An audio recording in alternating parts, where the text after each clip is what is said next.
أعوذ بالله من الشيطان الرجيم بسم الله الرحمن الرحيم.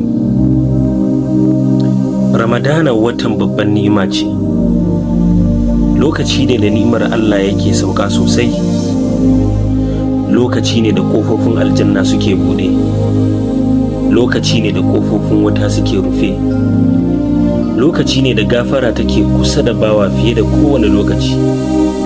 Amma duk da haka akwai wani mutum da zai rayu cikin Ramadana, zai yi azumi, zai yi sallah, zai saurari karatun alkur'ani, zai shaida waɗannan kwanaki masu daraja, amma kuma Ramadana ya ƙare ba a gafarta masa ba.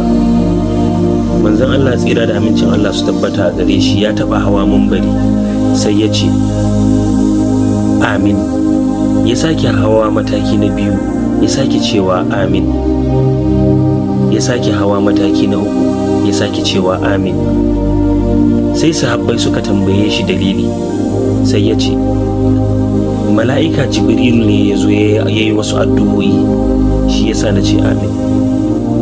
Daga cikin addu'an da aka yi akwai mutumin da Ramadana ya same shi amma bai samu gafarar Allah ba, Allah ya nisantar da shi daga rahamarsa. Ka yi tunani, wannan watan babban dama ce. Allah maɗaukakin sarki ya buɗe ƙofofin aljanna, ya sauƙaƙa maka hanya, ya yawaita lada, ya kuma rage tasirin shedan. Duk wani abin da zai sa ka samu kusanci da Allah maɗaukakin sarki, Allah ya matso maka da shi kusa a wannan Ramadana. Amma idan duk da waɗannan mutum bai samu rahama ba, to matsalar ba waje take ba, matsalar tana cikin zuciya. Wasu suna shiga Ramadana amma zuciyarsu bata canza ba, suna yin azumi amma sun ci gaba da yin zalunci, suna tsayuwa a sallah amma suna ci gaba da cutar da mutane, suna karanta alkur'ani amma rayuwarsu kwata-kwata bata canza ba. Ramadana ya zo ya wuce amma su suna nan a guri ɗaya.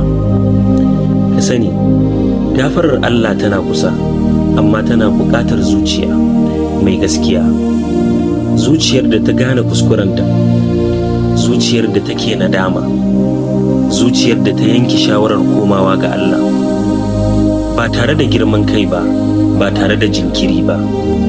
Idan Ramadana ya zo maka, ka ɗauke shi a matsayin wata dama na musamman, saboda babu wanda ya san ko zai sake ganinsa. Wasu sun yi azumi bara amma yau suna ƙarƙashin ƙasa, wasu sun yi shirin Ramadana amma mutuwa ta riga ta zo. Kai da kake numfashi yanzu, kana daga cikin waɗanda Allah madaukakin sarki ya ba wa dama. Saboda haka kada ka bari wannan wata ya wuce alhali zuciyarka bata samu gafara ba. Ka yawaita istighfari, ka gyara halinka, ka nemi kusanci da Allah madaukakin sarki da gaskiya, domin mafi girman nasara a Ramadana ba kammala kwanaki 30 bane. Matsayin da kowa yake so shine Allah madaukakin sarki ya gafarta masa. Wannan shine Ramadan tsakanina da Ubangiji, tare da ni Dr. Wamba. Ku kasance da ni a episode na gaba, inda za mu tattauna wani abu mai matukar girma a Ramadana. Bisalam.